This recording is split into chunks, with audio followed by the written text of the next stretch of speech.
38వ వచనం మొదటి భాగం మాత్రమే చదువుతాం. 38వ వచనం మొదటి భాగం. యేసు మీరేమి అడుగుచున్నారో మీకు తెలియదు. లూకా సువార్త 11వ అధ్యాయం.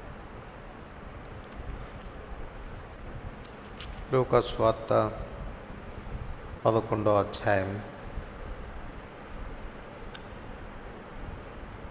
5వ వచనం అందరికి కలిసి చదువుకుంటాం.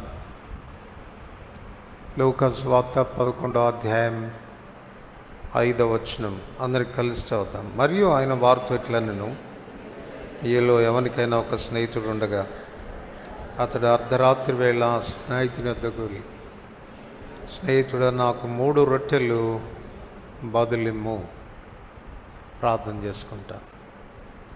ప్రేమ కలిగిన పరలోకమందున మా తండ్రి, కృప కలిగిన దేవా, మహోన్నతుడా, నిత్యుడు తండ్రి, మా రక్షకుడైన యేసుక్రీస్తు ప్రభువారి శ్రేష్టమైన పరిశుద్ధమైన నామమున ఈ రాత్రి వేళ మరొకసారి మీ పాద సాన్నిధ్యంలో మేము ఈ రీతిగా చేరి మొరపెట్టుకోవడానికై మీరు ఇస్తున్న అవకాశాన్ని బట్టి వందనములు. దయగల తండ్రి, మేము కూడి వచ్చట లాభదాయకంగా చేయము, ఆశీర్వాద కారణంగా చేయము. ప్రార్థించవలసిన విధానంలో ప్రార్థించి మీ వద్ద నుండి సంపూర్ణమైన జవాబులు పొందడానికి మా హృదయాల్ని సిద్ధపరచుము, ప్రేరేపించుము. ఇందు నిమిత్తం మీ ప్రజల సమక్షంలో మీ నోటి బోరగా నిలబడుతున్న నన్ను కాళ్ళు చేయము, మరుగు చేయము, ప్రతిష్ఠించుము. మీ వాక్కు చేత నింపుము, పలుకుటకు వాక్ శక్తిని ప్రసాదించుము. అట్లు తండ్రి, యుక్తంగా మీ సన్నిధిలో మేము మొరపెట్టుకోవడానికి మా హృదయాలని సిద్ధపరచు. యేసు ప్రభు నామమున వందనములతో ప్రార్థిస్తున్నాం తండ్రి, ఆమేన్. చదువుకున్న ఈ లేఖన భాగములపై దేవుడు తన ఆశీర్వాదం ఉంచి ప్రార్థన కొరగా ఈ రాత్రి ప్రభు సన్నిధికి చేరి వచ్చిన మనందరితో మాట్లాడునుగాక. మన హృదయాలు ప్రార్థన కొరకై ప్రభు సిద్ధపరచునుగాక. మార్కు సువార్త 10వ అధ్యాయం 38వ వచనంలో మీరేమి అడుగుచున్నారో అది మీకు తెలియదు. లూకా సువార్త 11వ అధ్యాయం 5వ వచనంను అనుసరించి మనం చూస్తే, నాకు 3 రొట్టెలు బదులిమ్ము. ఈ 2 మాటలు మనకేమి తెలియచేస్తున్నాయంటే, ఇండెఫినెట్ ప్రేయర్స్, అన్డెఫినెట్ ప్రేయర్స్. చాలాసార్లు మనం ఏమడుగుతున్నాం మనకు తెలీదు. దీన్ని మరొక మోడల్లో చెప్పాలంటే అజ్ఞానంతో చేసేటువంటి ప్రార్థనలు. వారు అడుగుతున్నప్పుడు ప్రభు అంటున్నాడు, మీరు ఏం అడుగుతున్నారు మీకు తెలీదు, తెలిసే అడుగుతున్నారా ఇది అన్నటువంటి విషయాన్ని ప్రభు వారిని ప్రశ్నిస్తున్నట్లుగా చూడవచ్చు. కానీ లూకా సువార్త 11వ అధ్యాయం 5వ వచనంలో ఆ వ్యక్తి చాలా డెఫినెట్గా తన అవసరత ఏంటో, తన అక్కరేంటో, ఎంత అవసరత ఉందో తాను చాలా స్పష్టంగా అడుగుతున్నట్లుగా మనకు కనపడుతుంది. చాలా పర్యాలు మన ప్రార్థనలు ఖచ్చితమైనవిగా ఉండవు. ఎందుకు వచ్చామో తెలియదు, ఏం అడుగుతున్నామో తెలియదు, ఏం అడగాలో తెలియదు, ఎలా అడగాలో తెలియదు.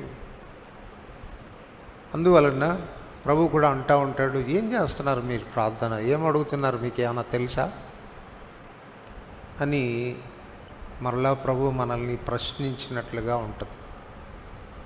అందుకే ప్రార్థనకు వస్తున్నప్పుడు మనం చేస్తున్నటువంటి ప్రార్థనలు చాలా డెఫినెట్గా ఉండాలా, నిశ్చయమైనవిగా ఉండాలా. ఏదో మనం వచ్చేసి 4 మాటలు ప్రభు సన్నిధిలో పలకడం కాదు. సో ప్రభు మన ప్రార్థనలను బట్టి ఇంప్రెస్ అవ్వాలి, ప్రభావితం కావాలి. సో కొన్ని విషయాలు మనం చూస్తాం. ఇండెఫినెట్ ప్రేయర్స్ అంటే అవి ఎలాగుంటాయి అని చెప్పాలని అంటే, రోమిలికి రాసిన పత్రిక 8వ అధ్యాయం 26వ ప్రభు చెప్తాడు, మీరు యుక్తంగా ప్రార్థన ఎలా చేయవలనో మీకు తెలియదు, కానీ ఉచ్చరింప శక్యం కానీ మూలుగులతో ఆత్మ తానే మన పక్షంగా విజ్ఞాపన చేస్తాడు అని. సో ప్రార్థన పరిశుద్ధాత్మ సహాయం లేకుండా చేసేటువంటి ప్రార్థన అది నిశ్చయమైనటువంటి ప్రార్థనగా ఉండదు. ఎందుకు అనంటే అసలు ప్రార్థన ఎలా చేయాలో మనకు తెలియదు. ఎలా చేయాలో అన్నటువంటి విషయాన్ని నేర్పించేవాడు పరిశుద్ధాత్మ దేవుడు కనుక. చాలా పర్యాలు ప్రభు సన్నిధికి వచ్చినప్పుడు పరిశుద్ధాత్మ దేవుని యొక్క ఆధీనంలో మనం ఉన్నామా, పరిశుద్ధాత్మ దేవుడు మనలో శక్తివంతంగా పనిచేస్తున్నాడా, లేక మనకు బుద్ధికి తోచిన మాటలు మనం ప్రార్థనలో పలుకుతున్నామా అనేది ఆలోచించుకోవాల్సినటువంటి విషయం. కొరింథీయులకు రాసిన మొదటి పత్రిక 2వ అధ్యాయం, కొరింథీయులకు రాసిన మొదటి పత్రిక 2వ అధ్యాయం 12వ వచనం అందరికి కలిసి చదువుకుంటారు. 12వ వచనం, దేవుని వలన మనకు దయచేయబడిన వాటిని తెలుసుకొనుటకై మనము లౌకికాత్మను కాక దేవుని యొద్ద నుండి వచ్చు ఆత్మను పొంది ఉన్నాము. 11వ వచనం, ఒక మనుషుని సంగతులు అతనిలో ఉన్న మనుషాత్మికే కానీ మనుషుల్లో మరి ఎవనికి తెలియను, అలాగనే దేవుని సంగతులు దేవుని ఆత్మికే కానీ మరి ఎవనికి తెలియవు. సో ఒక్క పరిశుద్ధాత్మకు తప్పితే ప్రభు మనసేంటో ఎవరికి కూడా తెలియదు. అందువలన ప్రార్థిస్తున్నప్పుడు ప్రభు మనసెరిగి మనం ప్రార్థించాలి. అందువలన పరిశుద్ధాత్మ దేవుని యొక్క సహాయం లేకుండా మనం చేసేటువంటి ప్రార్థనలు అవి ఖచ్చితమైన ప్రార్థనలుగా ఉండవు, డెఫినెట్ ప్రేయర్స్గా ఉండవు. ఏదో పలుకుతాం, కొన్ని మాటలు పలుకుతాం, ప్రార్థించానన్నటువంటి సంతృప్తి మనకుంటుంది, కానీ ఆ ప్రార్థనలు శక్తివంతమైనటువంటి ప్రార్థనలుగా ప్రభు యొద్ద నుండి జవాబు పొందేటువంటి ప్రార్థనలుగా ఉండవు. మార్కు సువార్త 10:38 మనం చదువుకున్న భాగానికి వస్తాయి. మీరేం అడుగుచున్నారో మీకు తెలియదు అంటున్నాడు. సో ఇండెఫినెట్ ప్రేయర్స్లో కనపడే రెండో విషయం ఏంటంటే ఏం అడుగుతున్నామో అది మనకు తెలియదు. అంటే దాని గురించినటువంటి భావం తెలియక, అర్థం తెలియక మనం ప్రభుని అడుగుతూ ఉంటాం. ఈ సందర్భం ఏంటి అని అంటే, జబదయి కుమారులు ఇద్దరు వచ్చి ప్రభువాని అడుగుతున్నారు, ప్రభువా నువ్వు రాజ్యం స్థాపిస్తావు కదా, నువ్వు సింహాసనం మీద కూర్చున్నప్పుడు మా అన్న నీ కుడి వైపున నేను నీ ఎడమ వైపున కూర్చుండేదానికి అనుమతించు అని ప్రార్థిస్తున్నారు. అలా ప్రార్థించినప్పుడు ప్రభు అంటున్నాడు, ఏం అడుగుతున్నారో తెలుసా మీకు అంటే, ఇంకో మాటలో చెప్పాలంటే అది ఒకవేళ మీకు దొరకాలి అని అంటే మీరు ఎంత క్రయం చెల్లించాల్సి ఉంటుందో మీకు తెలుసా. ఊరికే దొరికేది కాదు అది. అందుకే అక్కడ ప్రభు ఏమంటాడంటే, నేను త్రాగే గిన్నెలోనేది మీరు త్రాగుతారా, నేను పొందబోయే బాప్తిస్మం మీరు పొందుతారా అని అడుగుతున్నాడు. ఆయన ఏ గిన్నెలోనిది త్రాగబోతున్నాడు? గెత్సెమనే తోటలో ప్రార్థన చేశాడు కదా, తండ్రి నీ చిత్తమైతే ఈ గిన్నె నా ఎదుట నుండి తొలగించు. ఏ గిన్నె అది? సిలువ శ్రమలు, సిలువ మరణం. సో వీళ్ళు ఏమో ఆశిస్తున్నారంటే మహిమలో ప్రభుతో పాటు ఆయన ప్రక్కన కూర్చుండే అంత మహిమ కావాలి అని ఆశపడుతున్నారు, ప్రార్థన చేస్తున్నారు. ప్రభు అంటున్నాడు, ఏమడుగుతున్నారో మీకు తెలుసా? నేను తాగే గిన్నెలోని మీరు త్రాగుతారా? నేను పొందబోయే బాప్తిస్మం మీరు పొందుతారా? ఏ బాప్తిస్మాన్ని గురించి మాట్లాడుతున్నాడు ఆయన అంటే, అగ్ని బాప్తిస్మాన్ని గురించి మాట్లాడుతున్నాడు. యోహాన్ చెప్తాడు కదా, నేను నీళ్ళలో మీకు బాప్తిస్మం ఇచ్చాను, కానీ నా వెనక వచ్చేవాడు నాకంటే శక్తిమంతుడు, ఆయన పరిశుద్ధాత్మతోనూ అగ్నితోనూ మీకు బాప్తిస్మం ఇచ్చును అని. సో అగ్ని బాప్తిస్మము శ్రమల బాప్తిస్మానికి వచ్చి మాట్లాడుతుంది, శ్రమల్లో ముంచబడుటను వచ్చి మాట్లాడుతుంది. ఇండైరెక్ట్గా ప్రభు వారికి ఏమని చెప్పాలని కోరుతున్నాడంటే, మీరు అడుగుతున్నది సామాన్యమైనది కాదు, ఆ మహిమ అనేటువంటిది ఊరికే రాదు. నేను త్రాగిన గిన్నెలోనిది మీరు త్రాగాలి. నేను పొందబోతున్న ఆ బాప్తిస్మం మీరు పొందాలంటే వాళ్ళు అప్పటికీ అర్థం కాకుండా ఏమన్నారు, తాగుతామండి, పొందుతామండి అన్నారు. ప్రభు కూడా డినై చేయడం లేదు. మళ్ళా మీ మొహాలు మీరెప్పుడు తాగుతారా, మీరెప్పుడు పొందుతారు అలాంటి బాప్తిస్మం అనలేదు వారిని. మీరు పొందుతారు, మీరు త్రాగుతారు, కానీ కుడివైపుని ఎవరిని ఎడమవైపుని ఎవరిని కూర్చుండబెట్టేది నా తండ్రి ఆధీనంలో ఉంది. మీకంటే ఎవడైనా కొంచెం ఎక్కువ తాగాడంటే వాడికి దొరుకుతుంది అది. మీకంటే ఎవడైనా కొంచెం ఎక్కువ శ్రమలు అనుభవిస్తే వాడికి దొరుకుతుంది ఆ స్థానం. ఆ నిర్ణయించేది నా తండ్రి నిర్ణయిస్తాడు అని చెప్తా ఉన్నాడు. ఇక్కడ మనం నేర్చుకునేటువంటి పాఠం ఏంటంటే, మనం అడుగుతున్నప్పుడు చాలా జ్ఞానంగా అడగాల. ఏం అడుగుతున్నాను, మళ్ళీ ప్రభు రివర్స్లో మనల్ని అడగకూడదు. అసలు మీకేం తెలుస్తుందా, ఏమడుగుతున్నావు నువ్వు అనేటువంటి మాట ప్రభు మనల్ని అనకూడదు.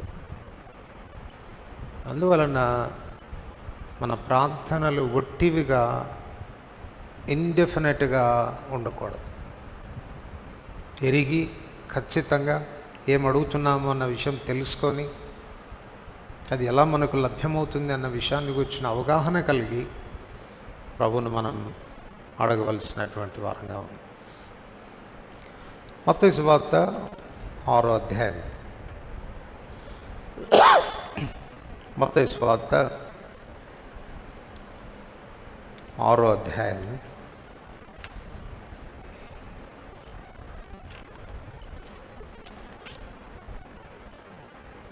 మత్తయి సువార్త 6వ అధ్యాయం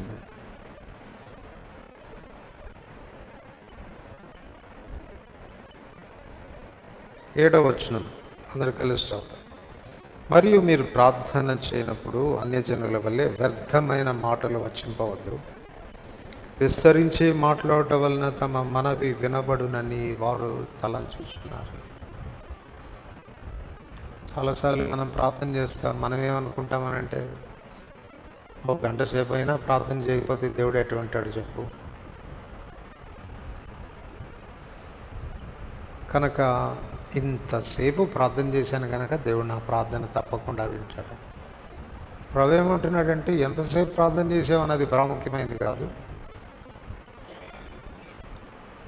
అనవసరమైన మాటలన్నీ పలికి, వ్యర్థమైన మాటలన్నీ వచించి, చెప్పిందే మళ్ళా చెప్పి కాలక్షేపం చేయకండి అంటున్నాడు. అంటే అది డెఫినెట్ ప్రార్థనగా ఉండదు. ఎప్పుడు మనం వ్యర్థమైన మాటలు మాట్లాడతాం చెప్పండి. చూడండి, ఏ అధికారి దగ్గరికైనా మనం వెళ్తున్నప్పుడు మన మాటలు చాలా సంక్షిప్తంగా టపా 2-4 మాటల్లో మనం ఏమి కావాలని కోరుతున్నామో అది అడిగి మనం పొందుతాం.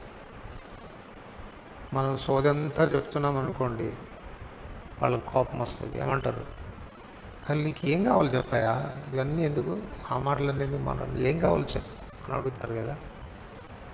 సో ప్రభు కూడా చాలాసార్లు అట్లాంటి కోపమే వస్తుంటుంది. మనం ప్రార్థన చేస్తుంటాం, అసలు ఏం కావాలని చేస్తున్నావు నువ్వు ప్రార్థన. అనవసరమైన వ్యర్థమైన మాటలు వచించకూడదు. మనం ప్రార్థన చేస్తున్నప్పుడు మనం పలుకుతున్న ప్రతి మాట భావయుక్తమైనదిగా, లోతైనటువంటి భావయుక్తమైనటువంటి మాటలుగా ఉండాలి. వ్యర్థమైన ఒక్క మాట కూడా మన నోట్లో నుంచి రాకూడదు. రిపిటేషన్స్ అసలే రాకూడదు. అందువలన మాటలు సిద్ధపరుచుకొని రావాలంట. ఎక్కడికి? దేవుని చెంతకు వస్తున్నాం. నేనేమైనా పనికిమాలిన మాటలు మాట్లాడితేనేమో, వ్యర్థమైన మాటలు మాట్లాడితేనేమో అనేటువంటి భయముతో ప్రార్థన ఆరంభించినప్పుడు పలుకుతున్న ప్రతి సెంటెన్స్కి భావం ఉండాలి. ప్రతి సెంటెన్స్లో లోతైన అర్థం ఉండాలి. అందులో నిజంగా నీ యొక్క ఆశ ఉండాలి, నీ డిజైర్ కనపడాలి. ఎందుకు ప్రార్థన చేస్తున్నావన్న ఉద్దేశం అనేది ఆ మాటల్లో వ్యక్తీకరించాలి. చాలాసార్లు మనం ప్రార్థన చేస్తాం కానీ అవి వ్యర్థమైపోతూ ఉంటాయి. ఎందుకంటే డెఫినెట్గా లేదు, నీ ప్రార్థన నిశ్చయమైనటువంటి ప్రార్థనగా లేదు. అందుకే కీర్తన 145:18 మనందరికీ తెలుసు. తనకు మొరపెట్టు వారికి, తనకు నిజంగా మొరపెట్టేవారికి, మొరపెట్టేవారికి నిజంగా మొరపెట్టేవారికి వ్యత్యాసం ఏంటి కదా? అందువల్ల నువ్వు మొరపెడుతున్నప్పుడు, నువ్వు ఏదైనా అడుగుతున్నప్పుడు రియల్ డిజైర్ ఉండి, నిజమైనటువంటి అక్కర ఉండి అడుగుతున్నావా? నేను ఎప్పుడు చెప్తా ఉంటాను ఈ ఉదాహరణ, మళ్ళా చెప్తాను, మీకు జ్ఞాపకం చేస్తాను. చూడండి, కొంతమంది అడుక్కుంటూ ఉంటారు, అడుగు తింటూ ఉంటారు. సారు అని అడుగుతారు, పోరా అంటాం మనం. పోరా అంటే వాడు ఏం పెద్ద నిన్ను లెక్క చేయకుండా వెళ్ళిపోతూ ఉంటాడు. ఎందుకో తెలుసా? వాడికి ఆల్రెడీ జోలి నిండా ఉంది. మీరు ఎందుకు అడిగాడు? క్యాజువల్గా అడిగాడు అంతే. నువ్వు ఇవ్వకుండా ఉంటే వాడు నిన్ను కూడా లెక్క చేయకుండా పోతాడు. ఇంకా కొంతమంది ఉంటారు, వాళ్ళు ఎట్లుంటారంటే, నువ్వు పోరా, నువ్వు తిట్టు, ఏమన్నా చేయి, మళ్ళా వచ్చేవి, మళ్ళా మొక్కి, అవసరమైతే నీ కాళ్ళు మొక్కుతాను సార్. పెస్టరింగ్ చేస్తారు చూసారా? వాళ్ళు ఎందుకు ఆ రీతిగా అడుగుతున్నారంటే, వాడికి కలుపు కాలుతూ ఉంది ఆల్రెడీ, వాడి దగ్గర ఏమీ లేదు కనుక. అది నిజంగా ప్రార్థించడం అంటే. సో నువ్వు అడుగుతున్నప్పుడు నిజంగా అది నీ అక్కరణ, నిజంగా అవసరత కొలిచి ప్రార్థిస్తున్నావా? హృదయాంతరంగంలో నుండి వస్తూ ఉందా ఆ కేక అనేటువంటిది? ఇంకో మాటలో చెప్పాలంటే ఆర్తనాదంలాగా ఉండాలా.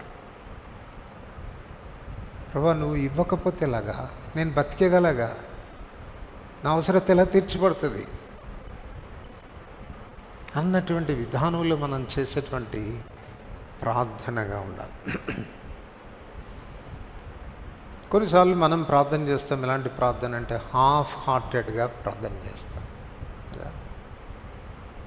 ఏదో రాయేసి చూస్తాం, దొరికితే దొరుకుతుంది, లేకపోతే లేదు అన్నటువంటి విధానంలో హాఫ్ హార్టెడ్గా చేస్తాం.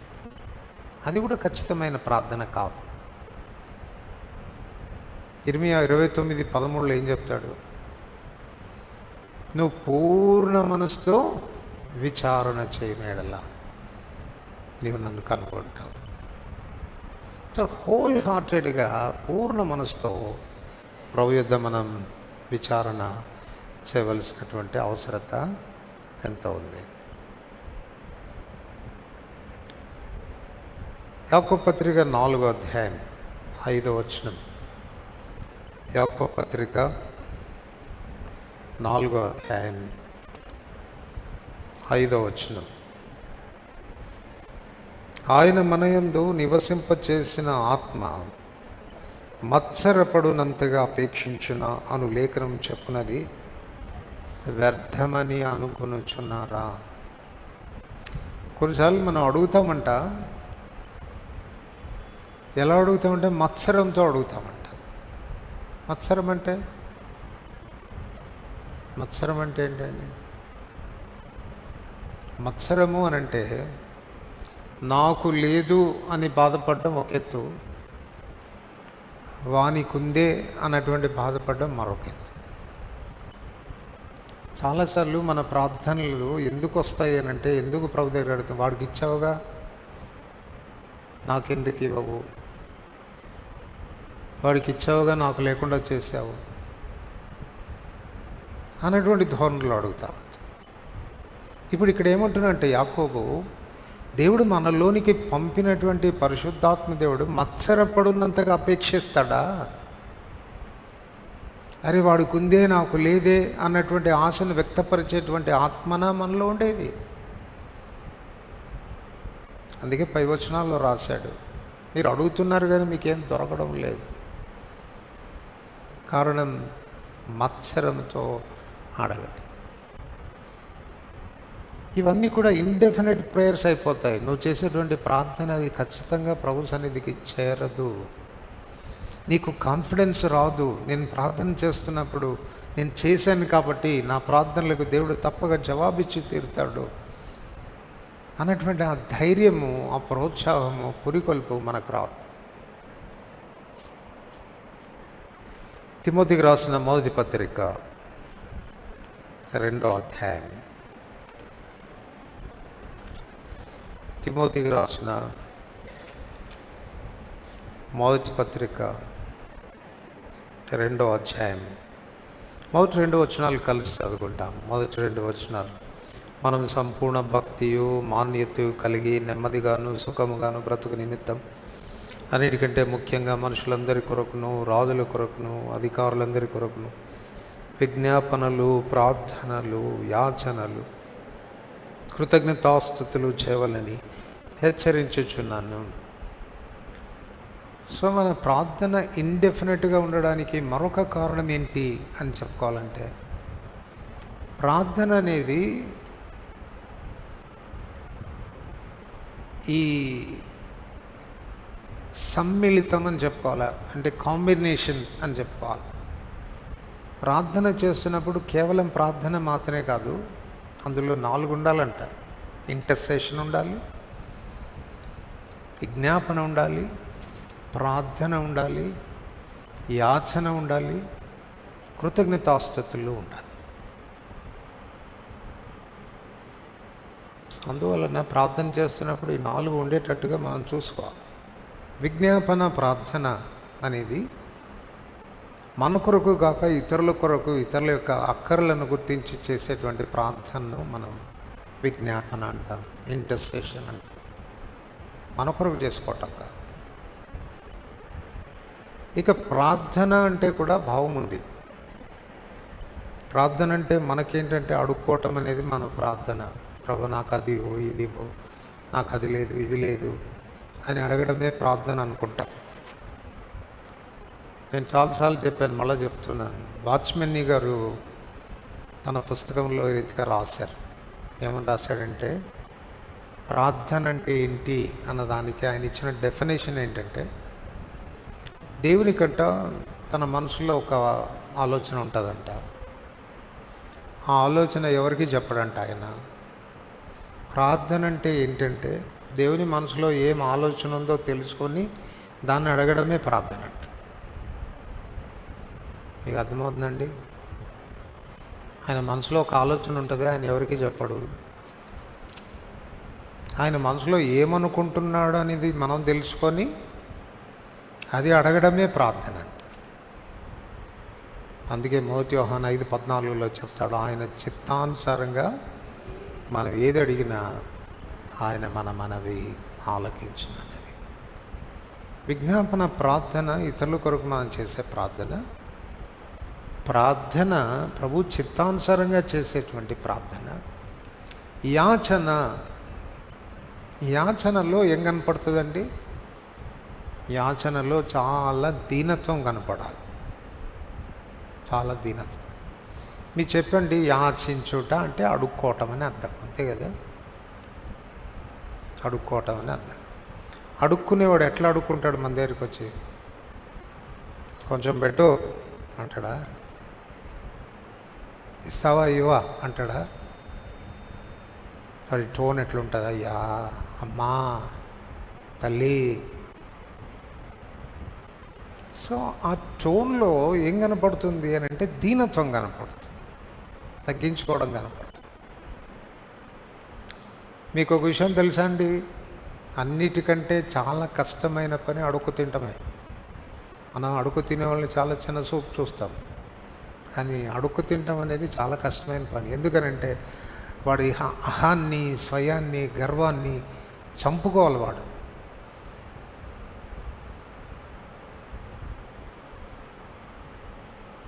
అది చాలా కష్టం. మనం అడుక్కోగలమా చెప్పండి? ఆదివారం కూడికి అయిపోయిన తర్వాత మీ అందరికీ తలా ఒక ప్లేట్ ఇచ్చి కొంచెం ఈ వీధుల్లో పోయి అడుక్కొని తెచ్చుకొని తినండి అంటే ఎంతమంది పోతారు? చేయొద్దంటే చూద్దాం. ఎంత అతిశయం అనిపిస్తుంది. ఏమనుకుంటున్నావు నువ్వు?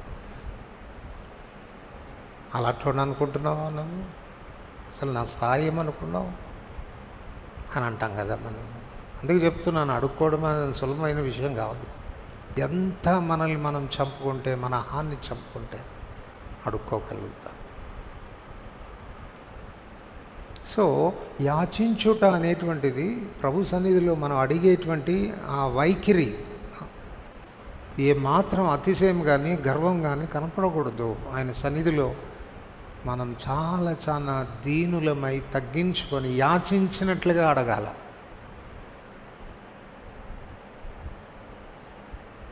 తర్వాత కృతజ్ఞతాస్తుతులు.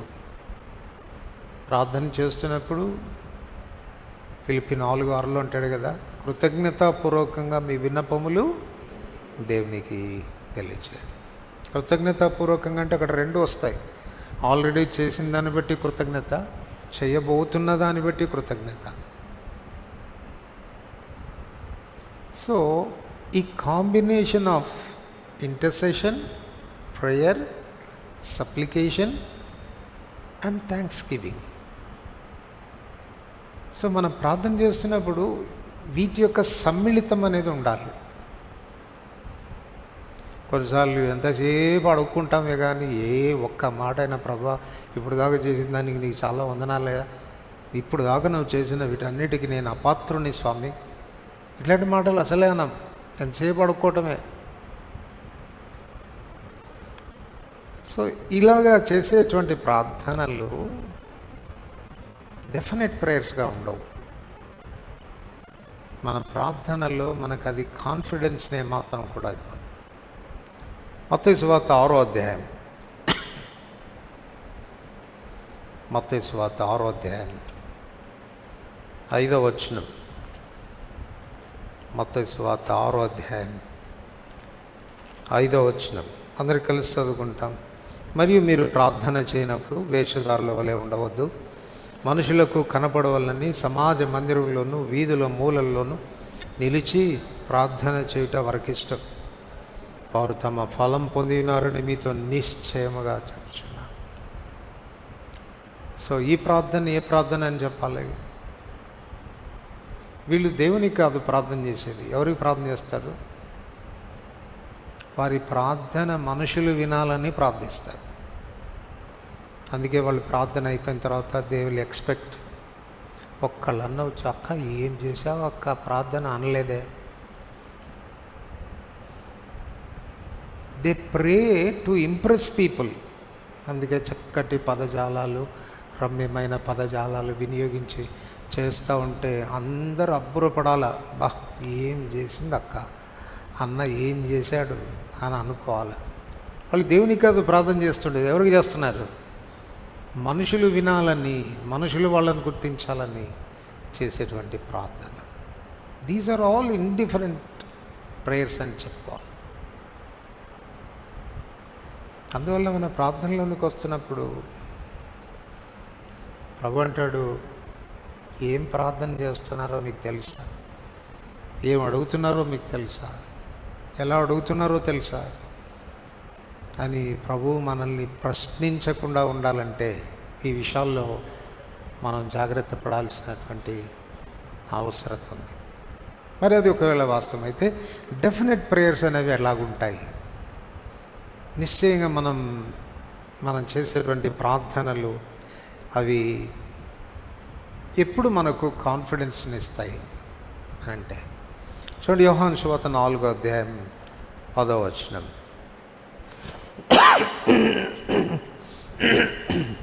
యోహాను సువార్త 4వ అధ్యాయం 10వ వచనం అందరికి కలిసి చదువుతాం. అందుకు యేసు, నీవు దేవుని వరమును నాకు దాహమునకిమ్మని నిన్ను అడుగుచున్న వాడోడో అది ఎరిగి ఉంటే నువ్వు ఆయన అడుగుదువు, ఆయన నీకు జీవజలం ఇచ్చునని ఆమెతో చెప్పాను. ఇక్కడ ఫస్ట్ ప్రిన్సిపల్ మనకు కనపడుతుంది. మన ప్రార్థనలో మనకు కాన్ఫిడెన్స్ రావాలి. మనం చేసిన తర్వాత నా ప్రార్థనలకు తప్పక జవాబు వచ్చి తీరుతుంది అన్నటువంటి కాన్ఫిడెన్స్, డెఫినెట్ ప్రేయర్. దానిలో కనపడే మొదటి నియమం ఏంటంటే మనం ఆయన ఎరగాలి. సమరీ స్త్రీతో చెప్తున్నాడు, అమ్మ నీతో మాట్లాడుచున్నవాడు ఎవడో నువ్వు ఎరిగి ఉంటే నువ్వు ఆయన అడుగుతావు. ఎవరి చెంతకు వచ్చాం మనం? ఆయన ఎవరో తెలుసా నీకు? ఆయన సామర్థ్యం ఏంటో తెలుసా? ఆయన మహిమ ఏంటో తెలుసా? ఆయన గొప్పతనం ఏంటో తెలుసా?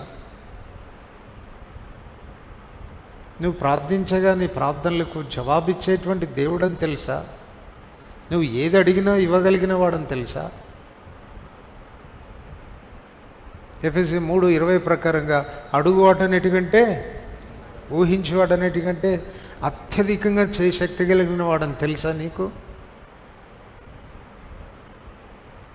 ఒకవేళ నువ్వు అట్లా ఎరిగి ఉంటే అప్పుడు నువ్వు ఆయనను అడుగుతున్నప్పుడు నీకు చాలా కాన్ఫిడెన్స్ వస్తుంది. నేను అడుగుతున్నటువంటి దేవుడు సామాన్యమైనటువంటి వాడు కాదు. He is omniscient God, he is omnipotent God, he is omnipresent God. సర్వజ్ఞాని, సర్వశక్తిమంతుడు, సర్వవ్యాపి అయినటువంటి దేవుడు. నా ప్రార్థన ఇప్పుడు ఉన్నాడు, ఇక్కడ ఉన్నాడు, ఆయన ఆలకిస్తున్నాడు. Is there. నా ప్రార్థనలు ఆలకిస్తున్నాడు. కొన్నిసార్లు ఉచ్చరింప శక్యంగానే మూలుగులతో ఆత్మ తానే మన పక్షంగా విజ్ఞాపన చేస్తాడు. అంటే దాని అర్థం ఏంటనంటే మూలుగుతున్నప్పుడు మనము భాషలో ఏమి చెప్పాల్సిన అవసరం ఉండదు. మీరు చూడండి, అధికంగా బాధపడుతున్న వారు, ఈ దీంట్లో ఉన్నటువంటి వాళ్ళు, బాధలో ఉన్నటువంటి వారు పలకరిస్తే వాళ్ళు మాట్లాడలేరు, మూలుగుతారంతే.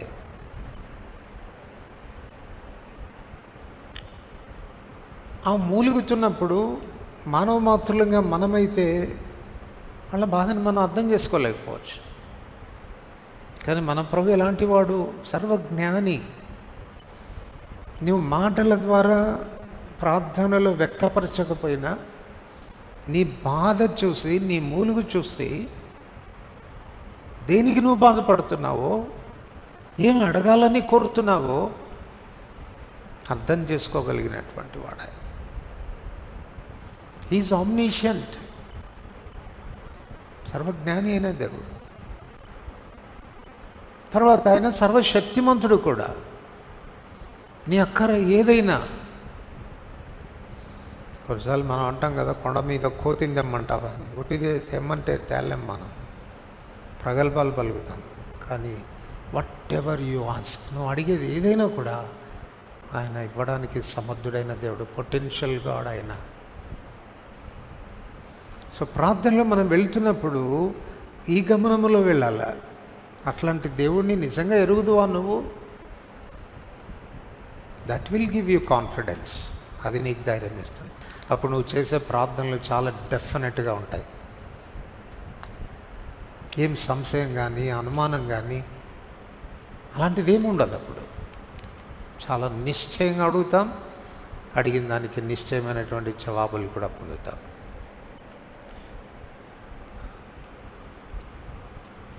మనం ఇంతకు మునుపు చెప్పుకున్నట్టు రోమా 8వ అధ్యాయం 26, 27 వచనాల్లో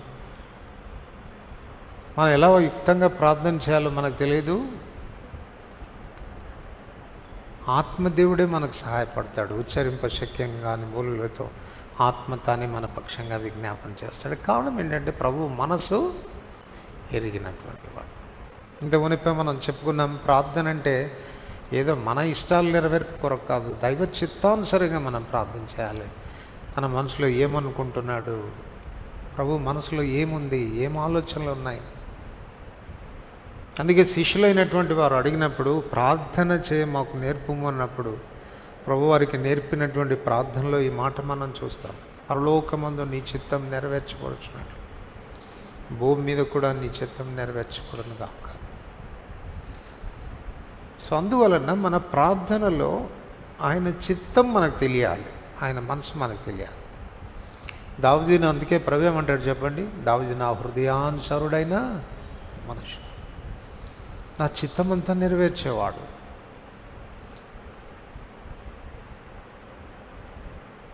దావీదుతో అంటున్నాడు దేవుడు, దావీదా, పూర్వము నేను మీ పితరులతో కూడా వసించినటువంటి వాడిని, తెరలో చాట్లో వసిస్తూ వచ్చినాను.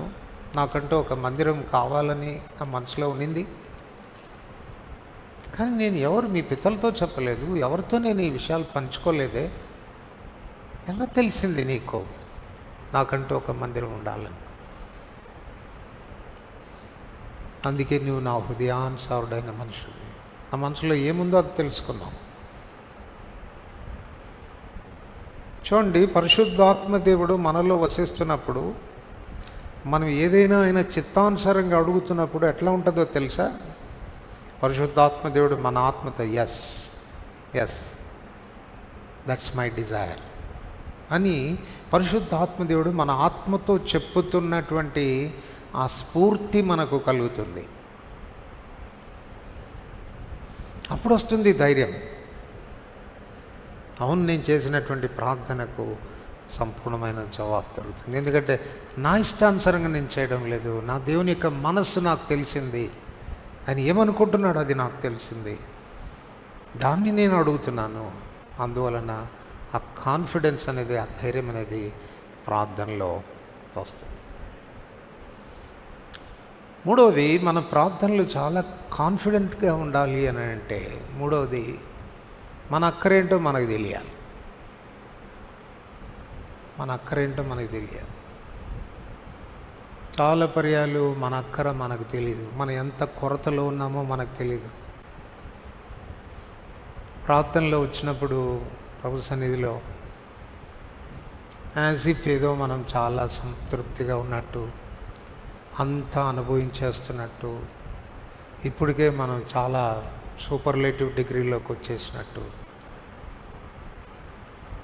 చాలాసార్లు మన ప్రార్థనలు ఆ రీతిగా ఉంటాయి. నీ అక్కరేంటో నీకు తెలియనప్పుడు, నీ ఏ అవసరతలో ఉన్నావు అన్నటువంటి విషయం నీకు తెలియనప్పుడు ఏం అడుగుతావు నువ్వు?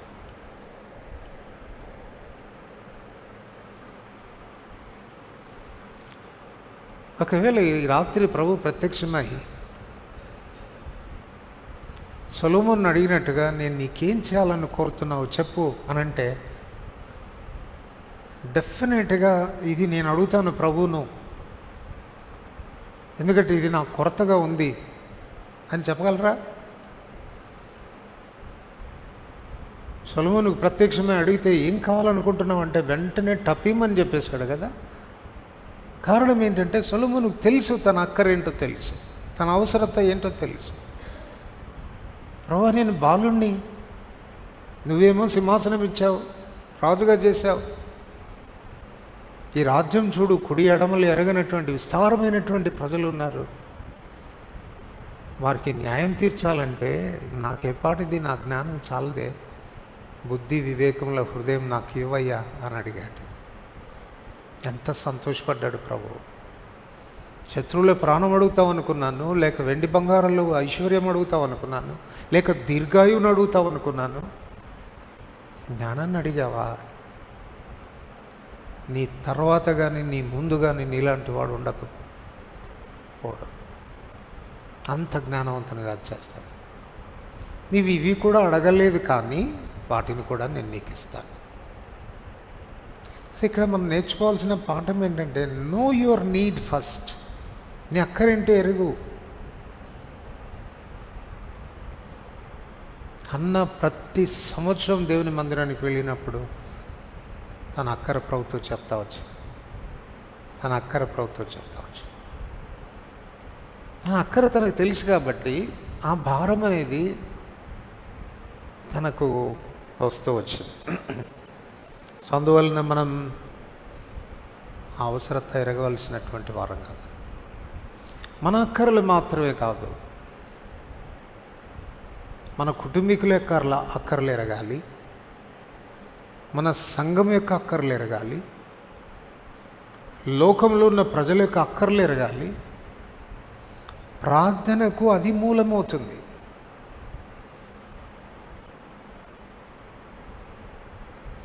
నీ కుటుంబీకులు, నీ పిల్లలు రక్షణలోకి వచ్చారా? సంపూర్ణ రక్షణ అనుభవంలోనికి వచ్చారా? ఒకవేళ రాకపోతే అది చాలా తీవ్రమైనటువంటి అక్కర అని గుర్తించు. విలాపవాక్యం 2:18 చెప్తాడు కదా, రేయి మొదటి జామున లేచి నీళ్లు కుమ్మరించినట్టుగా నీ హృదయాన్ని వాళ్ళ కొరకు కుమ్మరించాలి. అక్కర అనేది లేకపోతే చాలామంది పేరెంట్స్ నిశ్చింతగా ఉంటారు, ఏమీ జరగనట్టే ఉంటారు. ఆ పిల్లకాయలేమో వయసులో పెరిగిపోతూ ఉంటారు, మారు మనసు ఉండదు, దేవునికి వచ్చిన అనుభవ జ్ఞానంలోనికి రారు. వీళ్ళు అసలు ఒక్క మాట హెచ్చరికైనా చేయరు, వాళ్ళ కొరకు ప్రార్థన చేయరు. Do you know the need? నీ ఇంటి అక్కరేంటో నీకు తెలుసా? నీ పిల్లల అక్కరేంటో నీకు తెలుసా? సంఘం యొక్క అక్కరేంటో నీకు తెలుసా? నెహెమ్యా మొదటి వచనం నుండి, యెరూషలేము నుండి శేషించినటువంటి వారు రాగానే నెహెమ్యా అడుగుతున్నాడు, ఎట్లా ఉంది యెరూషలేము? అన్నీ వాళ్ళు చెప్తున్నారు, అయ్యా యెరూషలేం పాడైపోయింది, అగ్ని చేత గుమ్మాలు కాల్చివేయబడ్డాయి, ప్రాకారాలన్నీ పడద్రోయబడ్డాయి. వెంటనే నెహెమ్యా కూర్చుండి దుఃఖముతో ఉపవాసం ఉండి 4 మాసాలు ప్రార్థన చేయడం ప్రారంభం. బర్డెన్ ఎట్లా వచ్చింది? ఆ భారం ఎట్లా వచ్చింది? ప్రభు అంటాడు శిష్యులతో,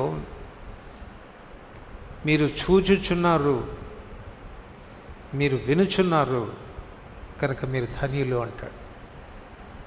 మీ కనులు చూచున్నవి, మీ చెవులు వినుచున్నవి కనుక మీరు ధన్యులు అంటారు.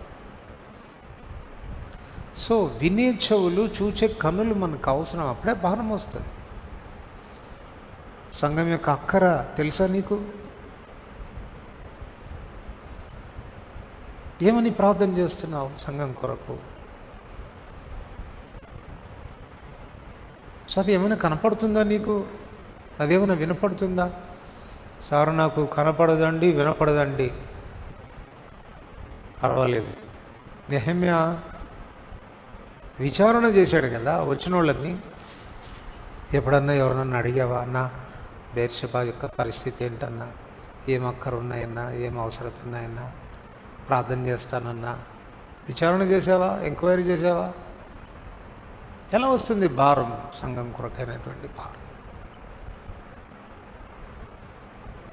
ఇక లోకాన్ని మనం చూస్తున్నామా? లోకం యొక్క అక్కర మనకు తెలుసా? యేసుప్రభువు వారు లోకాన్ని చూసినప్పుడు ఆయనకు హృదయం కరిగిపోయింది. అన్నాడు, ప్రయాసపడి భారం మోసుకొనిచున్న సమస్త జనులారా నా యొద్దకు రండి, నేను మీకు విశ్రాంతిని కలుగజేస్తాను అని చెప్పి శిష్యుల వైపు తిరిగి అంటున్నాడు, కోత విస్తారంగా ఉంది, పనివారు చాలా కొద్ది మందిగా ఉన్నారు, కోత పనివారిని పంపమని కోత యజమానుని వేడుకోండి. ఆ కన్సర్న్ అనేది, ఆ భారం అనేది ఎలా వచ్చింది అని అంటే, చూచినప్పుడు కాపరు లేని గొర్రెల వలె వారు విసికి చెదిరి ఉన్నందున వారిని చూచి వారి మీద కనికరపడ్డాడు.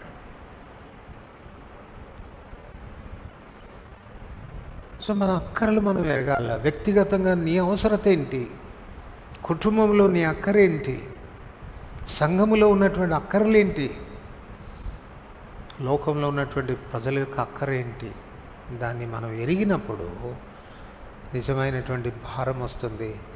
ఆ భారంతో మనం ప్రార్థించినప్పుడు మన ప్రార్థనలకు కాన్ఫిడెన్స్ వస్తుంది, ధైర్యం వస్తుంది.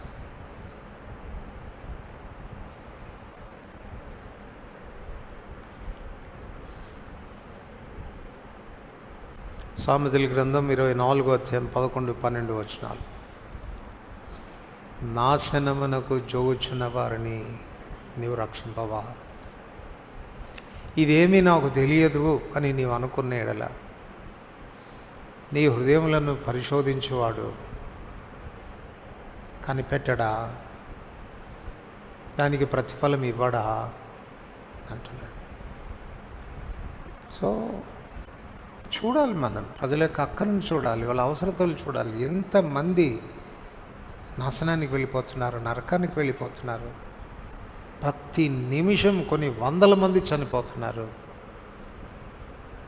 వారి ఆత్మల విషయంలో ఎప్పుడైనా భారం కలిగి ప్రార్థించామా? ప్రభా వారు చనిపోకమునిపే మీ రాజ్య సువార్తను విన్నట్లుగా చేయి, రక్షణలోనికి రాగలిగినట్లుగా చేయి. డిఎల్ మూడి గారి గురించి ఒక చక్కని మాట చెప్తారు. డిఎల్ మూడి గారు బ్రతికిన దినాలు అంటే నరకం దివాలా తీసిందంట. నరకం దివాలా తీయడం అంటే ఎవడు పోలేదంట నరకానికి. అంత భారంగా ప్రార్థించాడు, అంత భారంగా సువార్త ప్రకటించాడు. అనేక ఆత్మలు రక్షించబడడానికి, గొప్ప ఉద్యమం రావడానికి కారకుడయ్యాడు. ఈ భారం మనకుందా? నీ పిల్లల విషయంలోనే నీకు భారం లేకపోతే, నీ కుటుంబ విషయంలోనే నీకు భారం లేకపోతే, సంఘం విషయంలో నీకేం భారం ఉంటుంది? లోకం విషయంలో నీకేం భారం ఉంటుంది? ఆ భారం లేకుండా మనం చేసేటువంటి ప్రార్థనలు నిశ్చయమైన ప్రార్థనలు కాదు, అవి డెఫినెట్ ప్రేయర్స్ కాదు.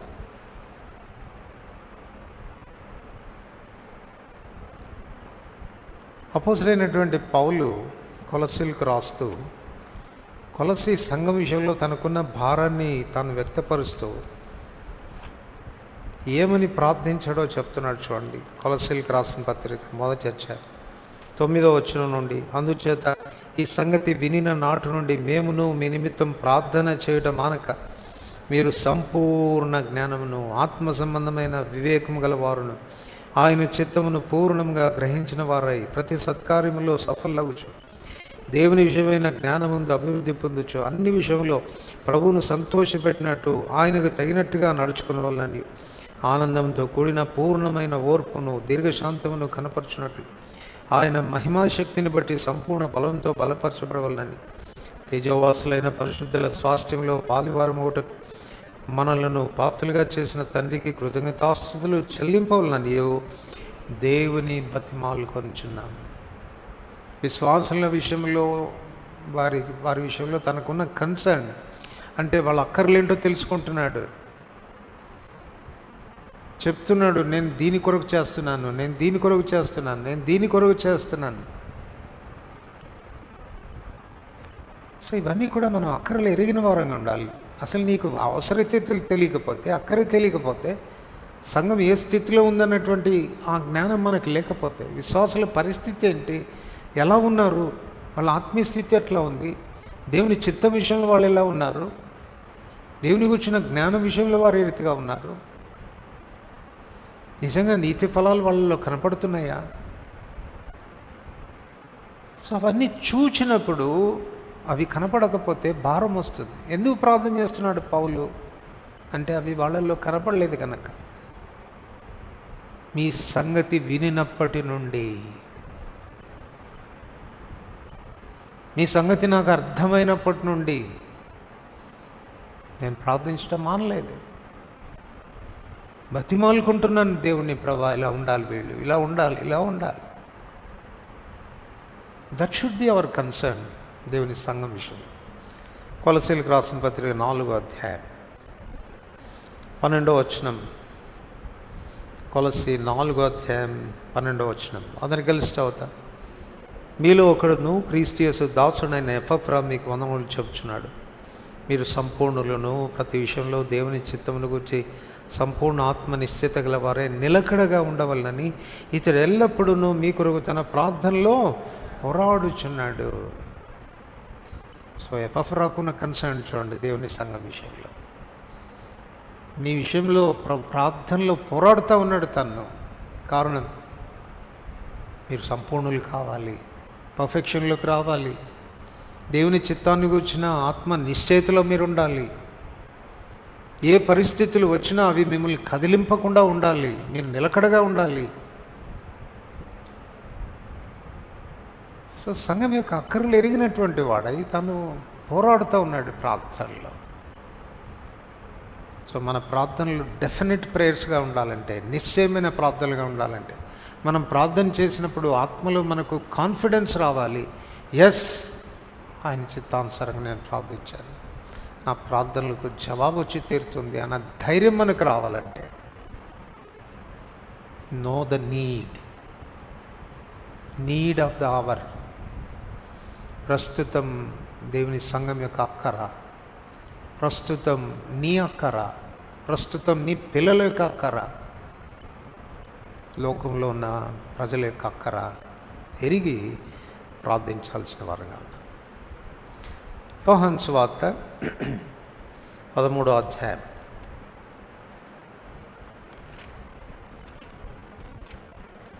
యోహాను సువార్త 13వ అధ్యాయం 13, 14 వచనాలు కలిసి చదువుకుంటాం. 13, 14 వచనాలు. మీరు నా నామమున దేనిని అడుగుదురో తండ్రి కుమారుని యందు మహిమపరచబడుటకై దాన్ని చేతును. నా నామమున మీరు నన్నేమి అడిగినను నేను చేతును. తర్వాత మన ప్రార్థన చేసినప్పుడు మన ప్రార్థనలో మనకు కాన్ఫిడెన్స్ రావాలంటే, నిశ్చయత రావాలంటే, మన ప్రార్థనల యొక్క ఎయిమ్ అనేది దేని కొరకు అడుగుతున్నాం, ఏ ఉద్దేశంతో అడుగుతున్నాం, ఏంటి ఆ ఉద్దేశం అని అంటే, మీరు ఏం అడిగినా నేను చేస్తాను. ఎందుకు చేస్తానంటే తండ్రి కుమారుని యందు మహిమపరచబోటకాయ. నేను ఏదైనా అడుగుతున్నాను, ఆ ప్రార్థనకు జవాబు వచ్చిందంటే నాకు లాభం కాదు, నా తండ్రికి మహిమ రావాలి, దాన్ని బట్టి నా ప్రభువుకు మహిమ రావాలి. ఆ ఎయిమ్తో ఎప్పుడైతే మనం ప్రార్థన చేస్తామో మన ప్రార్థనలు చాలా కాన్ఫిడెంట్గా ఉంటాయి. ప్రభువు చేసే ప్రార్థనలు చాలా ధైర్యాన్ని ఇస్తాయి. అప్పుడు బహు నిశ్చయితతో ప్రభు సన్నిధి నుంచి మనం వెళ్ళేదానికి ఇది దోహదపడుతుంది. లూకా సువార్త 5:11-5 అదే మనం చదువుకున్నాం. తన అక్కర ఎరిగినవాడు, తన అవసరం తిరిగినవాడు, తను ఇతరులకు పెట్టడానికి తన దగ్గర ఏమీ లేదు. తన స్నేహితులు వచ్చి అడుగుతుంటే సిగ్గనిపిస్తూ ఉంది, తన దగ్గర లేదు. తన అక్కర ఎరిగాడు. వెళ్ళిపోయి ఇప్పుడు ఇంకో స్నేహితుని దగ్గరికి వెళ్ళాడు, మధ్యరాత్రి లేపి అడుగుతున్నాడు, ఒరే నాకు 3 రొట్టెలు. ఎంత క్వాంటిటీ అవసరమో, ఏమి అవసరమో తన అక్కర ఎరిగి తాను ప్రార్థన చేశాడు. సో డెఫినెట్గా ఒకవేళ ప్రభు మనల్ని అడిగితే ఎంత కావాలి నీకు అని అంటే, ఆ వ్యక్తి చెప్పినట్టుగా నాకు 3 రొట్టెలు బదిలీ ఈరోజు. నీ క్వాంటిటీ అంతా కూడా నువ్వు చెప్పగలగాల. అండ్ డెఫినెట్గా మన ప్రార్థనలు అంత ఖచ్చితంగా ఉండాలి. కానీ ఈ రాత్రి ప్రభు మనతో అనుకుండునుగాక, మీరు ఏం అడుగుతున్నారో మీకు తెలియదు. ఆ మాట ప్రభు మనతో చెప్పకూడదు. రెండవది, మన ప్రార్థనలు అంతా ఖచ్చితంగా ఉండాలి. మన అవసరం తిరిగి అక్కరెరిగి దేవుని మహిమ కొరకు ప్రతిదీ కూడా మనం అడిగి పొందుట ద్వారా మనకు, మన కుటుంబానికి, సంఘానికి, లోకానికి క్షేమం కలిగి చేసిన వారం అవుతాం. ప్రార్థనలో ప్రవేశిస్తాం.